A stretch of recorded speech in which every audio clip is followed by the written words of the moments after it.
વાવના રાજકારણના સૌથી મોટા સમાચાર અત્યારે હાલ મળી રહ્યા છે તેની પર નજર કરી લઈશું। સમાચાર વાવ રાજકારણના અંગે આપને જણાવી દઈએ।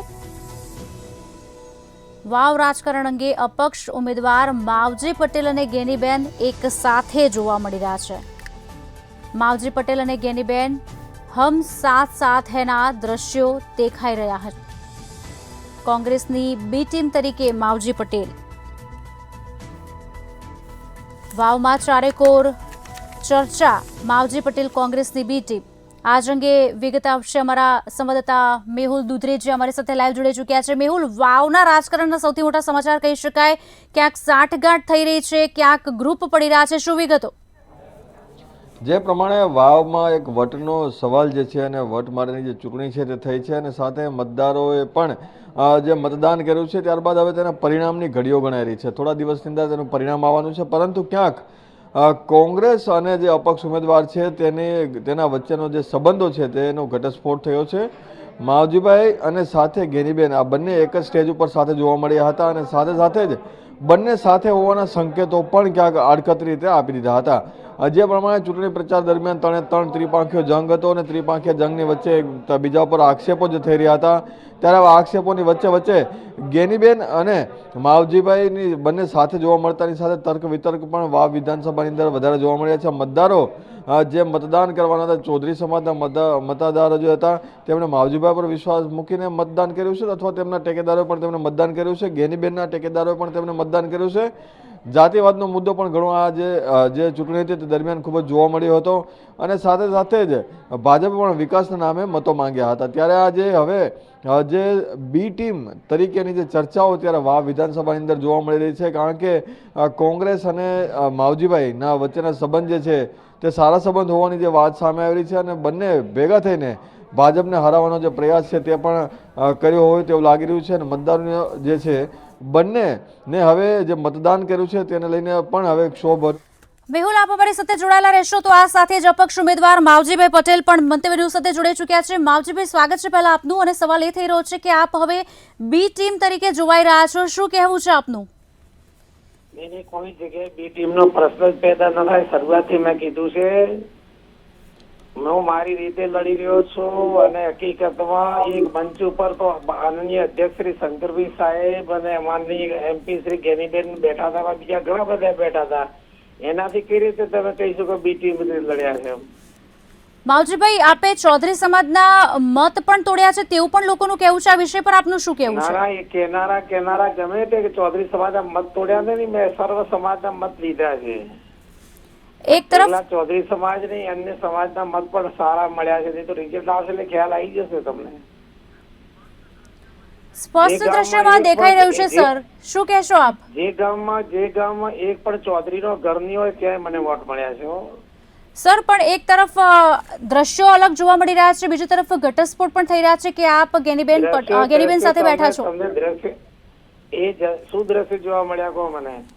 ત્રિપાંખીયો એક તરફ જંગ હતો અને બીજી તરફ આપ બંને સાથે જોવા મળી રહ્યા છો। ઘણા તર્ક વિતર્ક થઈ રહ્યા છે, લોકો વાતો પણ કરી રહ્યા છે, આ વિષય પર આપનું શું કહેવું છે? જાહેર જીવનમાં બેઠેલા કોઈ પણ પાર્ટીના નેતાઓ કોઈ પણ પ્રસંગમાં સાથે પણ હોય, સાથે પણ બેસે, સાથે પણ જનતા હોય, એના માટે તર્ક વિતર્કનો પ્રશ્ન નથી હોતો। અત્યારે આદરણીય જયારે ગેનીબેન શંકરભાઈ સાહેબ સામે લડતા હતા ત્યારે પણ શંકરભાઈ સાહેબના ઘરના પ્રસંગમાં ગેનીબેનની હાજરી હોતી, એટલે ક્યારે એવું તર્ક વિતર્ક કરવાનો પ્રશ્ન રહેતો નથી। એમના શંકરભાઈ સાહેબના દીકરાના જેબમાં પણ ગેનીબેન બાબલાને રમાડવા માટે ત્યાં આવ્યા હતા।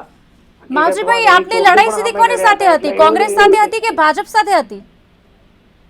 ક્યાં આપની સીધી લડાઈ વાવમાં કોની સાથે હતી? કોંગ્રેસ સાથે હતી કે ભાજપ સાથે? અમારી બંને સાથે સીધી લડાઈ હતી, ભાજપ ને કોંગ્રેસ બંને સામે હતી। જી આભાર માવજીભાઈ, મંતવ્ય ન્યૂઝ સાથે જોડાવા બદલ। થઈ ગયા તો જોની વાત થઈ ગઈ, તે વખત કઈ થાક્યા અમે, જોની વાત થઈ ગયા તો। જી આભાર માવજીભાઈ, જોડાવા બદલ। તો અપક્ષ ઉમેદવાર માવજીભાઈ પટેલ મંતવ્ય ન્યૂઝ સાથે જોડાયા હતા, તેમણે વાતચીત પણ કરી હતી। તર્ક વિતર્કને ખોટા પણ કહી રહ્યા છે કે આ એક સામાજિક છે, તે હોઈ શકે કે બેઠા હોઈ શકે તેવું પણ તેમનું કહેવું છે। પહેલેથી આ વસ્તુ કહી રહ્યા છે। મેહુલ દુધરેજી અમારી સાથે જોડાયેલા છે, અમારા સંવાદદાતા। મેહુલ, અપક્ષ ઉમેદવાર માવજીભાઈ પટેલ પોતે મંતવ્ય ન્યૂઝ સાથે જોડાયા હતા અને આ જે તર્ક વિતર્કો લોકોની જે વાતો છે તેને એવું કહી રહ્યા છે કે તર્ક વિતર્કનો સવાલ ઊભો થતો જ નથી, એટલે ક્યાંક તેઓ પૂર્ણવિરામ મૂકવાની કોશિશ કરી રહ્યા છે પણ લાગતું નથી કે આ પૂર્ણવિરામ હોઈ શકે. મેહુલ, જે પ્રમાણે તેનો રોષ જે છે તે ભાજપની તરફે પહેલાથી જોવા મળ્યો, કારણ કે ભાજપમાંથી તેઓને ટિકિટ ન મળતાની સાથે તેણે અપક્ષ દાવેદારી છે પોતાની નોંધાવી છે. અને જ્યારે તેઓ કહી રહ્યા છે કે સામાજિક પ્રસંગોની અંદર તમામ જે મોટા નેતાઓ છે તે વિસ્તારની અંદર મળતા હોય છે, તો જે માવજીભાઈ છે તેમણે ભાજપના ઉમેદવાર સાથે પણ જોવા મળવા જોઈતા હતા, પરંતુ ક્યાંક તેઓ ગેનીબેનની સાથે જોવા મળી રહ્યા છે, સ્ટેજ સાથે પણ ઘણી વખત જોવા મળ્યા છે. એટલે કે જે મોટી મોટી વાતો કરી રહ્યા છે કે સામાજિક પ્રસંગોમાં સાથે બધા મળતા હોય તો હોઈ શકે સામાજિક પ્રસંગોમાં, પરંતુ સામાજિક પ્રસંગોની અંદર ફક્ત એક ઉમેદવાર તરફે તો એક પક્ષ તરફી રહેવું અને સાથે જ તેઓને મળવું તે પણ એક મોટો સવાલ છે. ખાસ કરીને જો સામાજિક પ્રસંગ હોય તો તમામ જે લોકો પક્ષના ઉમેદવારો જે છે તેઓ પણ આવતા હોય છે, મોટા નેતા પણ આવતા હોય છે, ત્યારે તેને મળતા નથી. આક્ષેપ પ્રત્યાક્ષેપ જે પ્રચાર દરમિયાન ઘણા બધા ત્રણ લોકો દ્વારા જે કરવામાં આવ્યા છે તે પણ જોવા મળી રહ્યું છે કે અને પરિણામ જે થોડા દિવસમાં આવવાનું છે ત્યારે પિક્ચર આખું ક્લિયર થઈ જવાનું છે. પરંતુ અત્યારે જે પિક્ચર જોવા મળી રહ્યું છે કે બંને સાથે હોવાના જે લક્ષણો અને સાથે પ્રમાણે જે દ્રશ્યો જે બંને સામે આવ્યા છે તેને લઈને આગામી દિવસોમાં પણ જે લોકોનો એક રોષનો ભોગ જે છે તે બંને નેતા બની શકે છે. જી મેહુલ, આભાર અમારી સાથે જોડાવા બદલ. વધુ વિગતો આપની પાસે લાતા રહીશું. તો એક તરફ વાવમાં ચારેકોર ચર્ચા ચાલે છે. માવજી પટેલ કોંગ્રેસની બી ટીમ તરીકે જોવામાં આવી રહ્યા છે. પહેલા કોંગ્રેસ અને અપક્ષના જે સંબંધો છે તેનો ઘટસ્ફોટ પણ થઈ રહ્યો છે. બીજી તરફ જ્યારે અપક્ષ ઉમેદવાર માવજીભાઈ જોડાયા હતા મંતવ્ય ન્યૂઝ સાથે ત્યારે તેમણે આ વાત પર ક્યાંક પૂર્ણવિરામ મૂકવાની કોશિશ કરી હતી, પણ થોડા સમયમાં હવે જ્યારે રિઝલ્ટ આવશે ત્યારબાદ પિક્ચર ટોટલી ક્લિયર થઈ જશે અને કદાચ લોકોના રોષનો ભોગ પણ તેમને બનવું પડે તેવા દ્રશ્યો સર્જાય તો નવાય નહીં.